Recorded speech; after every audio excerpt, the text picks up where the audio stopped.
She had one of the most famous faces in history, a woman whose life and work, but also secrets and scandals, shaped Hollywood as we know it. Throughout her career, she was one of the hardest working stars in showbiz, but if the legends are true, she's still putting in the hours. Because in the decades since Marilyn Monroe's tragic death, hundreds have reported seeing her in the flesh, long after she was laid to rest. From hotel mirrors that show reflections of people not there, to security guards left shaking after meeting a ghostly blonde bombshell in a red dress, it keeps raising one question. Did Marilyn Monroe ever really leave Hollywood?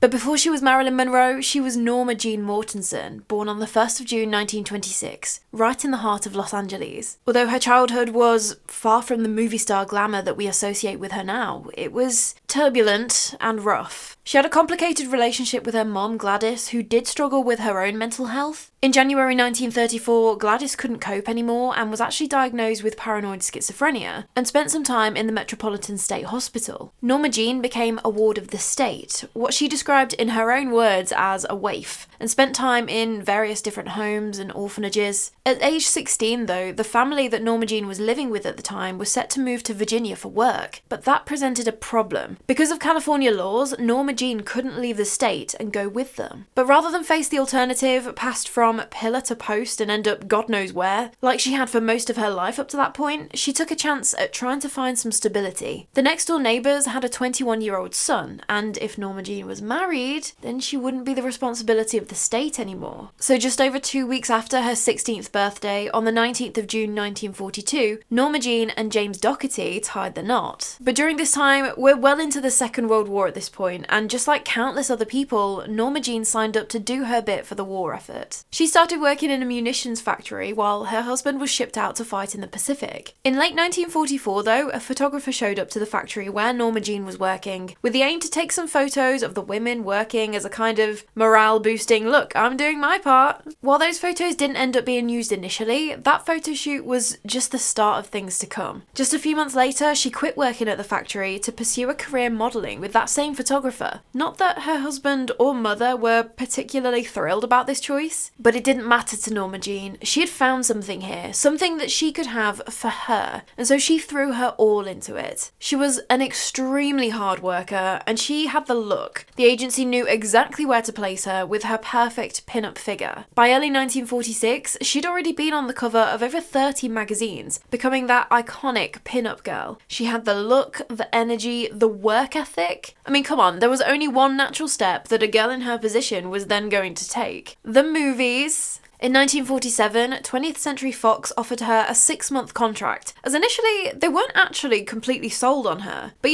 willing to take a bit of a chance, and at the very least, it took her off the market so a competing production company couldn't just come along and snatch her up. The first thing they did though, she needed a new name. Ben Lyon, the executive who had initially screen tested her, he liked the name Marilyn as Norma Jean reminded him of Marilyn Miller, a Broadway star who had been huge during the 20s and 30s. And Monroe, that was Gladys's, her mother's maiden name. And so there it was, Marilyn Monroe. The name that was gonna completely change Hollywood, and no one, not even Marilyn herself, knew it yet. And so now that was sorted out, it was only up from here, right? Well, there was just a little bit of a blip before that, because her marriage, for Norma Jean, had been a lifeline, a way to escape the turmoil that she had been through as a kid. It had been what she needed in that moment. But now, for Marilyn Monroe, it was more like a cage. James, her husband, he had never really gotten on board with the whole modelling thing, but Hollywood, no, that was an entirely different beast, and he was not okay with it. But it did go the other way too. Marilyn was bored to tears in her marriage. She just wanted more out of life. And so in September 1946, she walked away, signed divorce papers in hand. But after that, it was game on, career-wise. Her first movie was a blink and you miss it part in Dangerous Years in 1947, where she played Evie, a waitress in the restaurant scenes. But hey, everyone starts somewhere, and that was her start. She had a few more small roles here and there, but then in 1950, she landed parts in The Asphalt Jungle and All About Eve. Again, they were still technically small roles, but she was unforgettable. She stole her scenes, and that was all that it took for the studios to start taking notice of her. After that, the bigger hits started rolling in. Niagara in 1953, where Marilyn played Rose Loomis, that glamorous femme fatale that she suited perfectly. Gentlemen Prefer Blondes came out that same year, 1953, where we got her iconic Diamonds Are a Girl's Best Friend performance. But it wasn't just Hollywood that was falling for this blonde bombshell. There was a new leading man on Marilyn's horizon, Joe DiMaggio, the recently retired baseball star. They had a bit of a whirlwind romance, but the media ate it up. They were America's dream couple. They got married in January 1954, and on the outside, it was perfect. Sports superstar and cinema royalty, madly in love. But let's be honest, fame doesn't exactly make for a quiet life, does it? Their marriage was barely out of the headlines before the cracks had already started to show. DiMaggio, he was not a nice guy to her. He wanted Marilyn to start playing the role of happily wedded wife, to settle down, stay home, quit Hollywood. He didn't exactly love her whole brand, which, I mean, dude, like, you knew what you were getting into. But Marilyn, she was on top of her game, a household name, and her star was still rising, so she wasn't about to give it all up just yet. But this would be a fundamental, inescapable crack in their marriage. Joe DiMaggio was said to be incredibly jealous of Marilyn's fame already. Super possessive, manipulative, just abusive really. So when she filmed The 7-Year Itch in 1954 and that scene happened, you know the one, the white dress where she's standing on the subway grate. Yeah, Joe was fuming. He hated how the whole world was seeing his wife in that way, and they actually had a blazing row about it afterwards. Some say that he was physically abusive, but either way, the writing was on the wall. They divorced in October, just over 9 months after they'd said I do, before The 7-Year Itch had even been released in cinemas. Marilyn cited mental cruelty as the reason for the divorce, just to give you a bit of an idea of what was going on behind those closed doors. But career-wise, she was nowhere near done. And the thing about her was that Marilyn Monroe was never just a pretty face. She was trapped in contracts with production companies that dictated the roles that she would play, and those contracts didn't allow her to push her own boundaries and be the actress that she knew that she could be. And so instead of just living with it, she went out and did it for herself, starting her own production company, Marilyn Monroe Productions, and producing The Prince and the Showgirl. And all while she was taking back control of her career, calling the shots, just these absolute boss moves, she met someone new. A guy called Arthur Miller, a legendary playwright. And he was nothing like DiMaggio. He was quieter, more intellectual, drawn to the Norma Jean behind Marilyn Monroe, just as much as the beauty of the Hollywood starlet herself. The pair married in 1956, and for a while, it looked like Marilyn had finally found that combination of love and respect for who she was. By the late 50s, she was on top of the world, starring in Some Like It Hot in 1959, the role that earned her the Golden Globe for Best Actress. But then things started to change. In 1961, production started on The Misfits, a Western film that Arthur Miller had actually written for Marilyn. But Miller and Monroe's marriage behind the scenes was getting a little messier, and it was about to come out publicly in a big way. Marilyn unfortunately suffered from miscarriages and an ectopic pregnancy, just really going through the ringer with it. And by this point, she had become more and more reliant on drugs to get her through, so that was starting to creep into her work life too. Apparently during filming of The Misfits, it was normal that she would just be late to set. Like, you would expect that Marilyn would show up hours after she was supposed to. But also, similarly to DiMaggio, husband and wife weren't exactly on the same page about how wife would be spending her time. Marilyn actually came across notes that Arthur had written talking about how he sometimes regretted marrying her. Maybe it was a mistake, and that he was actually embarrassed by her. Eventually, it all got too much, and they divorced in January 1961. Interestingly, and not a totally random side fact, the same day that John F. Kennedy, JFK, was officially sworn in as the 35th President of the United States of America. But for Marilyn, every hit that she had taken in her personal life up to this point was kind of starting to catch up to her. It was getting so much more difficult for her to just put on that brave face, that show must go on kind of attitude when it came to work. It was an open secret how Marilyn Monroe was coping at that point, running on a cocktail of barbiturates to sleep and then amphetamines to get through the day. She did actually start seeing a psychiatrist to try something, anything to help her, and even agreed to a hospital stay. But in letters that she wrote to her other psychiatrists in March 1961, Ralph Greenson, and remember that name, he's going to become very important, her time at the Pain Whitney Whitney Clinic was horrendous. Professionally though, she was still a superstar, and in 1962 she started work on a new movie, Something's Got to Give, at Fox. But after later rivals, missed days, and just generally the emotional rollercoaster that was going into working with Marilyn during that time, Fox actually fired her. Marilyn Monroe, the leading lady, fired from the movie. But they soon went back on that when Dean Martin, the leading man, refused to carry on unless Marilyn was rehired. So they did relent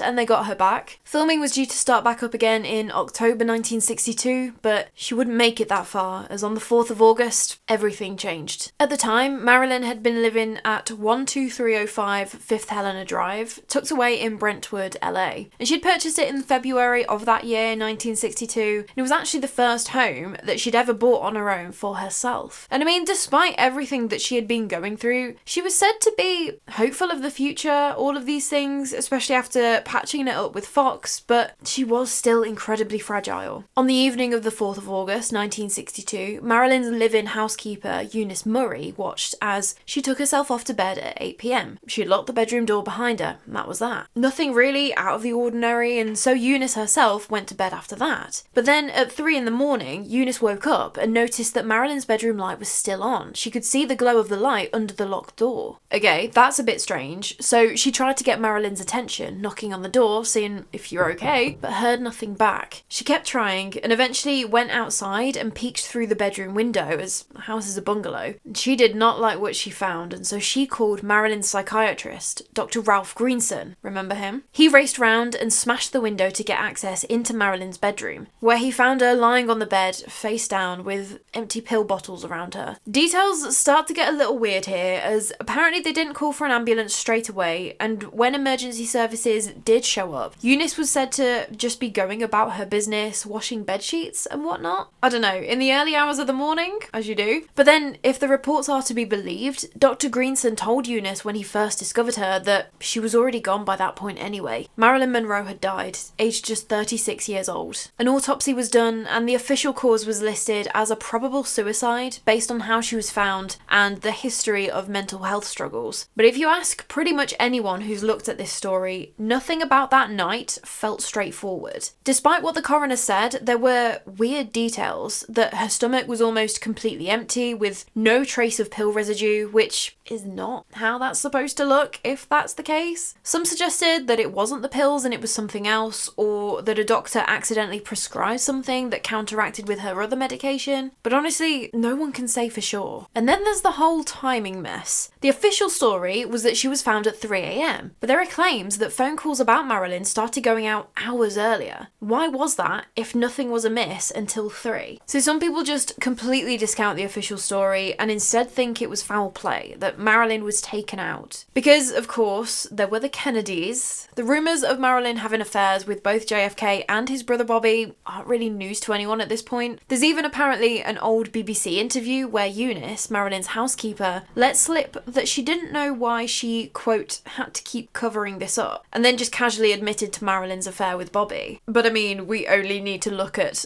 that performance at Madison Square Garden, the birthday party for JFK, where Marilyn sang a wonderful rendition of Happy Birthday to the President in that nude-coloured dress. But not long after that though, the story goes that Marilyn was completely cut off from both Kennedys, with some taking it so far as to say that she was taken care of because she knew too much. But that is getting into an entire rabbit hole. I could probably fill multiple episodes just on the theories around Marilyn's death alone. But whatever happened that night, whatever the circumstances around her death, whatever you believe, the biggest thing that I want you to take away from this was that the ending of Marilyn's story does not define her. She was an incredibly talented woman who rose up despite the odds stacked against her, and Hollywood was never the same again after the impact that she made. She was, and still is, an absolute icon. People around the world adore her, even after over 60 years since her death. But really, the sad truth is that even in death, Marilyn Monroe wasn't given the peace or respect that she deserved. After she passed away, her ex-husband Joe DiMaggio and Marilyn's half-sister, they organised her funeral, and she was interred at Westwood Village Memorial Park because it was quiet, low-key and out of the way. And then for 20 years after her death, Joe had sent half a dozen roses to her crypt 3 times a week. Okay, so on the surface, seems to be a sweet thing to do, but after reading into it, particularly their short, unhappy marriage, marriage? Could it be a guilt thing?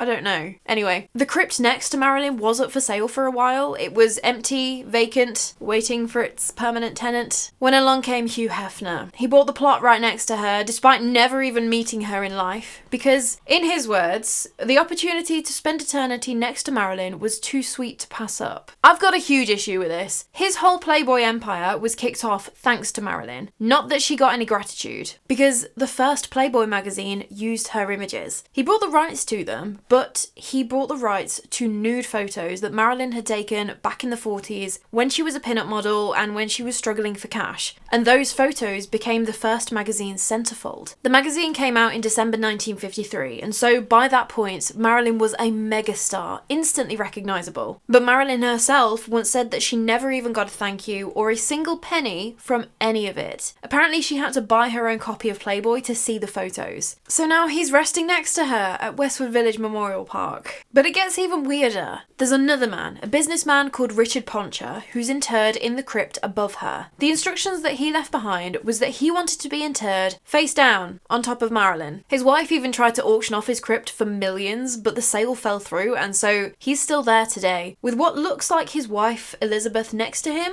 It's just...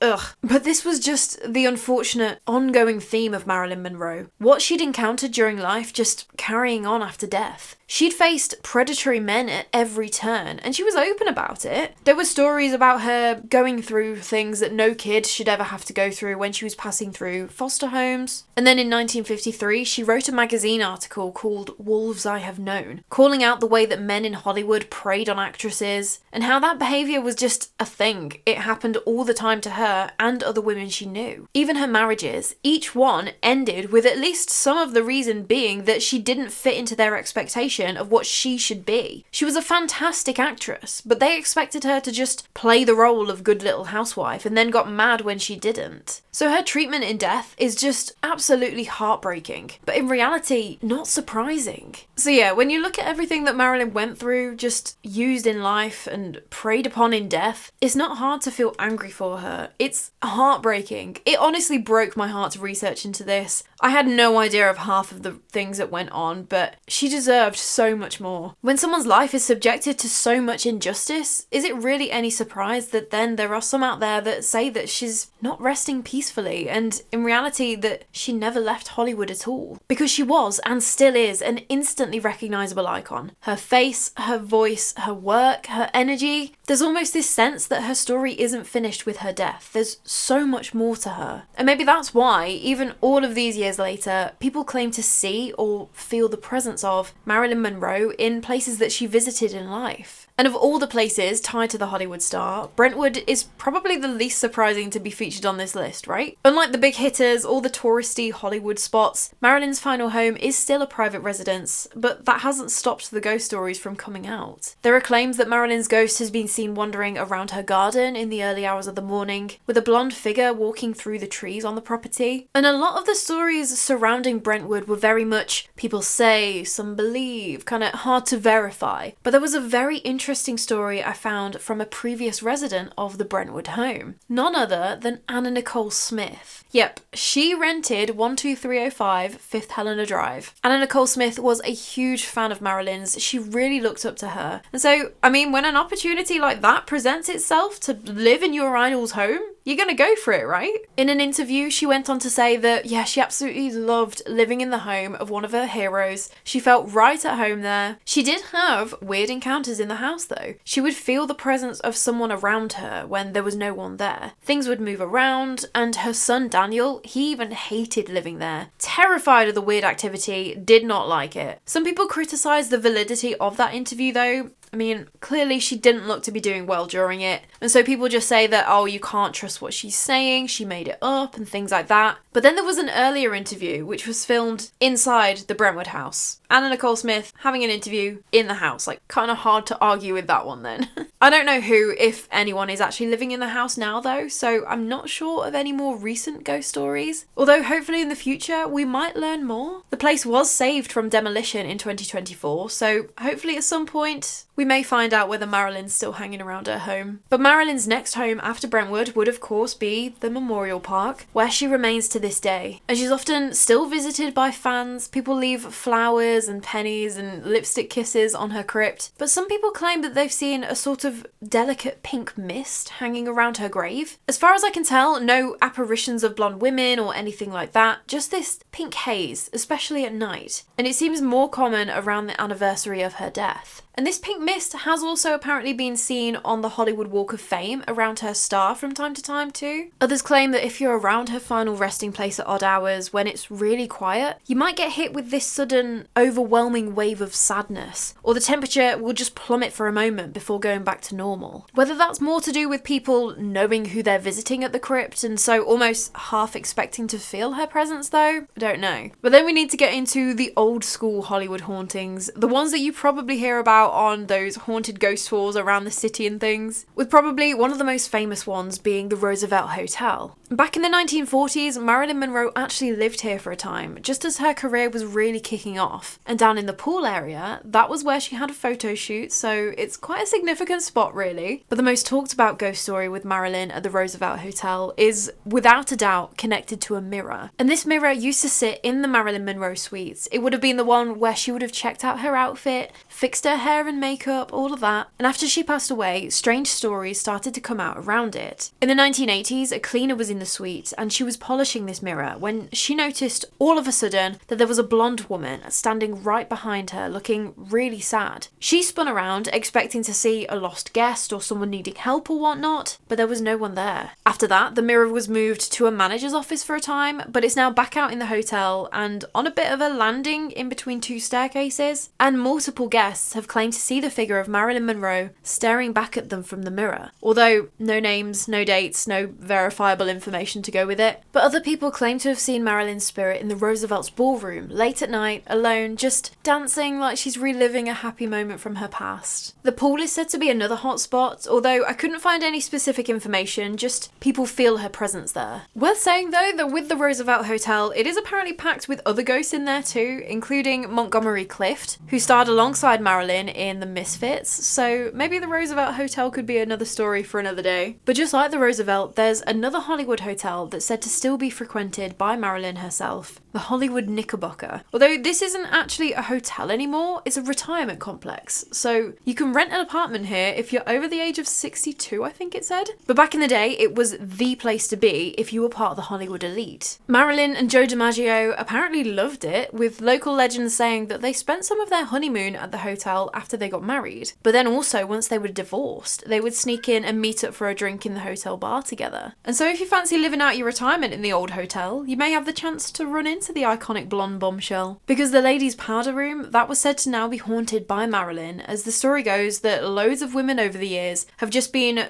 doing what they're doing, glance up into the mirror and, similarly to the Roosevelt, see her face staring back at them, or standing right behind them. Just that split second, blink and you miss it, she's there fixing her makeup right there alongside you, and then she's gone. There were also claims that her presence has been felt in the old bar area where her and DiMaggio would meet up. People talk about catching a whiff of Chanel No. 5, Marilyn's favourite perfume, when no one else is about, or feeling a sudden, unexplainable chill that passes by, well away from drafts or aircon or anything like that. These stories tend to be more of that people say, some claim kind of theme, but if it was a significant spot in her life, perhaps it is Marilyn coming back to make sure her lipstick is still perfect in the mirror. This does seem to be a recurring theme here though, as for some reason the El Capitan Theatre is also haunted by the ghostly reflection of Marilyn. Similarly to before, she apparently appears in the mirror of the Ladies' Loos. Although from what I can see, while she attended premieres here, and there was also a charity event here that she went to as well, it doesn't seem to have played a significant part in her life. So that's an interesting one anyway. It seems a little bit sus, but there you go. It is obviously up to you to make your own mind up. But then venturing out of LA for this next place, and the ghost of Marilyn has also allegedly been spotted up at Lake Tahoe at what was called the Cal Neva Lodge. Called that because it was right on the border between California and Nevada. Clever. It's closed as of right now. I think the current owners are planning on renovating it into a luxury hotel again, but back in the day, we've got the Rat Pack on the scene. Frank Sinatra loved the place so much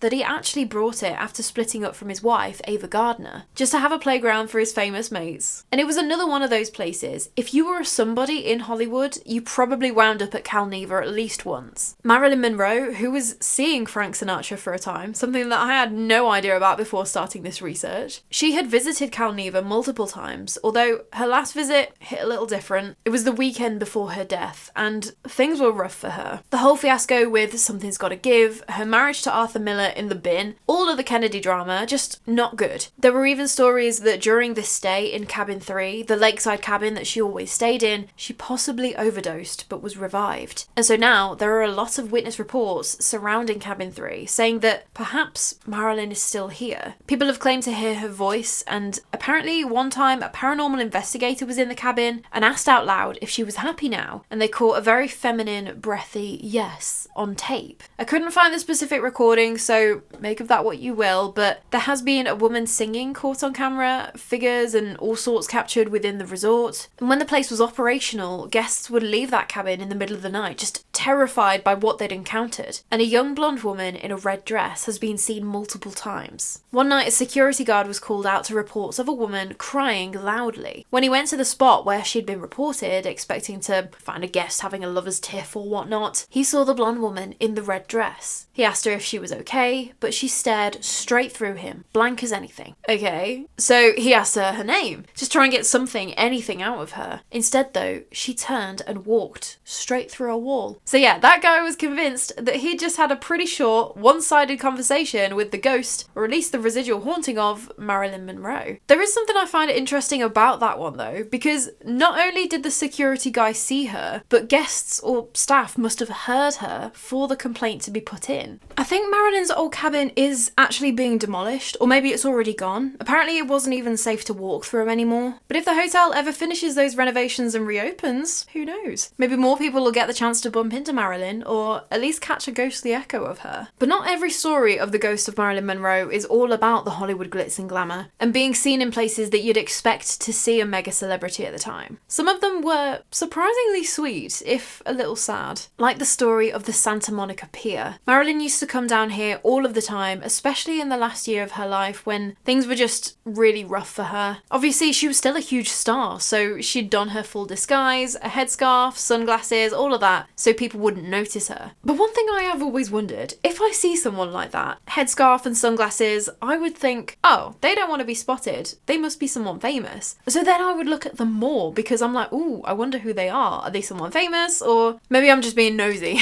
But Marilyn would take herself to the Louvre Hippodrome Carousel, where she would sit on a bench, soaking in the music and watching the horses go round. And there was even a story I came across where apparently the carousel operator once had a go at her, like, why aren't you at work, young lady? Absolutely no idea that he was chatting to one of the biggest stars in the world. And in response, Marilyn just laughed and lowered her sunglasses to let him in on the secret. Like, you could just imagine his face in that moment though.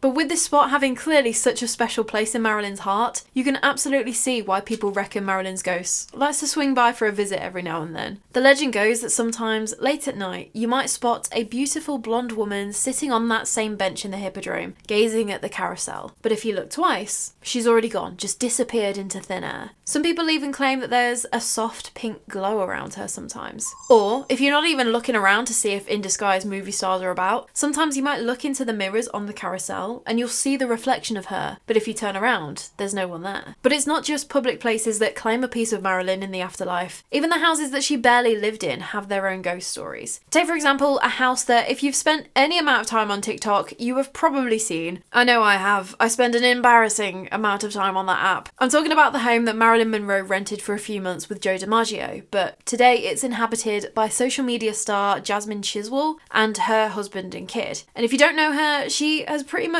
built her entire brand around Marilyn Monroe. That's how most people have come to know about her, as she's got the bleach blonde hair, the vintage clothes. Scottish accent kind of gives it away a bit, but you know.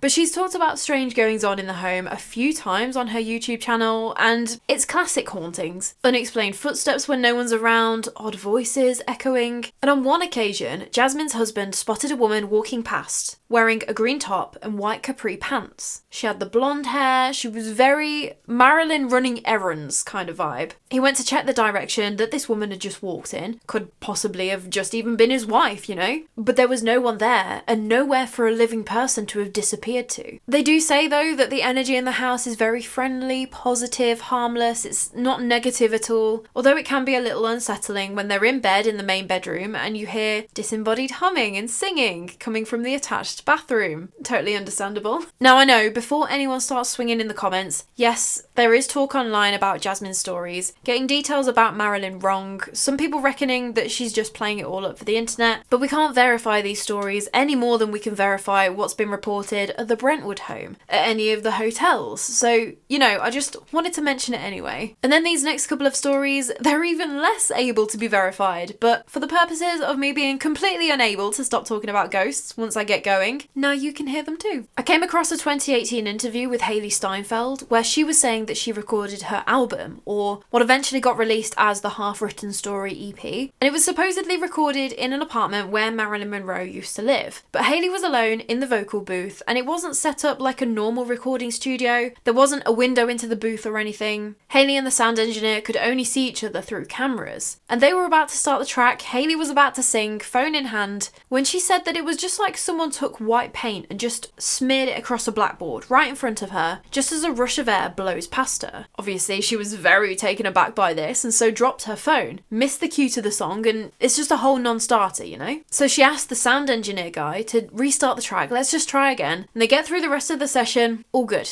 And it was only later on when she asked, can they pull up the take where it all happened? And they do. And before she started singing, plain as day, there was a really loud, heavy, breathy exhale right into the mic. No one else in the room, only Hayley, who absolutely swore that it wasn't her. Why would she exhale right before starting to sing? If anything, a breath in, a gasp, you've just experienced something that shocked you, yeah, okay, but an exhale? Hayley said in a later interview in 2020 though that she didn't want to name names, didn't want to start rumours or anything, so whether it was Marilyn herself or not, we don't know. But are all of these more residual hauntings? More just echoes of Marilyn Monroe, seen in places she frequented in life? Possibly, but this next story seems to be a lot more like the Hollywood actress herself was keeping a close eye on things. When they filmed the Netflix movie Blonde that came out in 2022, the cast and crew straight up said that at times it felt like she was there, watching the whole thing being played out. Just putting yourself in their shoes though for a moment, can you just imagine that the ghost of the person whose life you're basing your movie on is just watching over your shoulder? Ana de Armas, the actress who played Marilyn, she mentioned multiple times that she was convinced that Marilyn was with them all while they were shooting. And I mean, they did shoot scenes in places that Marilyn actually lived, including 12305 Fifth Helena Drive, in the exact bedroom where her life ended. Anna went on to say that the first time she put on the costume, everyone just started crying. It was as if she had channeled the actress via some supernatural force. She would often visit Marilyn's grave to feel close to her, and she swore that Marilyn would mess with the set if she didn't like something, including literally throwing stuff off the wall. And while this is a very interesting story, and I mean, you can see the logic there, if they were filming a movie that admittedly was based on a fictional book, but that book was based on Marilyn's life, and they were filming in actual locations where things went down, that just seems to be speed dialing the other side to get the ghost of Marilyn Monroe to come through, right? However, it does get a little bit of an eyebrow raise that a lot of these claims were made during the publicity tour where they're trying to like market the movie, you know? But again, up to you to decide what you think about that one. So, did Marilyn Monroe ever get to leave Hollywood after her tragic death? Honestly, by the sounds of these stories, at least for some of them, that doesn't look to be the case. Decades later, her face, her energy, her story, they're still there, showing up in hotels and reflected back to you in mirrors. So maybe Marilyn is still haunting Hollywood, or maybe Hollywood just refuses to let her go. But what are your thoughts? Do you believe Marilyn Monroe is haunting these spots in Hollywood? Or are we just seeing the echo of this legend in places that we expect her to be? Personally, I think a lot of people want to see Marilyn. They want that connection. Like with Elvis Presley when we chatted about him, her story's unfinished. Her ending is so strange and tragic that it keeps us talking, even now. But the one thing I'm hung up on a little is that the Marilyn that people claim to see, that instantly recognisable blonde in a white or a red dress or something, that's an image that Hollywood made, not the full person that she really was. It does make me wonder what effect it would have, having your spirit recognised more as your brand, rather than the real, complicated human being that you actually are. But honestly, saying that, I really wouldn't be surprised if Marilyn did leave some of her energy behind as Marilyn Monroe, especially in places that were connected to her, the hotels, the things like that. If her actual spirit was going to come back though, I'd imagine it would be to Brentwood. It was the tragic place where she passed away, yes, but it was also her sanctuary for a time. It was the one place that she independently owned, somewhere that she could be Norma Jean rather than Hollywood's Marilyn Monroe. Before you shout at me, I know she'd legally changed her name to Marilyn Monroe in 1956, but do you know what I mean? About being the real person behind the character, rather than just the blonde bombshell. So if she was going to come back, maybe her spirit would circle back to Brentwood. As for the hotels, the studios, the mirrors, I think it is entirely possible for residual hauntings to be occurring, but I do also have the caveat that, like with any celebrity haunting, a lot of people are going to be going into the situation looking for her, wanting her to be there. And then with her death, yeah, I'll be honest, I don't buy the official story. There are just too many loose ends, too much that just doesn't sit right. Like I said earlier, it could be a whole series in itself. There was so much more that I could say that just wouldn't fit into this one. One thing I really hope when we shuffle off this mortal coil, I hope that we get answers to some of these questions that we can just never find out in life. I have so many of these things that just live rent-free in my head. What really happened to Marilyn Monroe? Who was Jack the Ripper? MH370? Where did that go? But anyway, let me know your thoughts on the ghost stories, on what you think really happened on the 4th and 5th of August 1962. And if you take nothing else away from this story, I hope to leave you with this, in that behind every ghost story and every conspiracy theory, there was, and still is, a real human being. Marilyn Monroe lived through so much, and she deserves to be remembered as the real person. Someone who faced impossible pressures and heartbreak, and still left the world changed by her presence. So however you see her, I hope that it's with empathy, compassion, and a bit of gentleness for the person that she truly was. But please do let me know your thoughts. I do read every single comment, and I appreciate you taking the time out to tell me what your conclusions are. So if you enjoyed this video, let me know by hitting the like button. And if this is the first time that you've come across me, I talk about the history behind hauntings every week. Some celebrities, some famous places, some you've probably never heard of before. So if that sounds like something that you'd be up for, please do subscribe for more of this. But anyway, that is all from me today. Go get yourself a drink of water. You never know, you might bump into a Hollywood legend in the mirror. The least you can do is look all fresh and hydrated, alright? I cannot wait to chat with you more about the morbid, mysterious and macabre. So until next time, sleep safe. I'm not used to wearing red lipstick, but for obvious reasons I had to today. And the cat hair keeps on getting stuck on my lips because it's like a kind of like a lip balmy, lip glossy kind of feel, and it's just a cat hair magnet, which is great.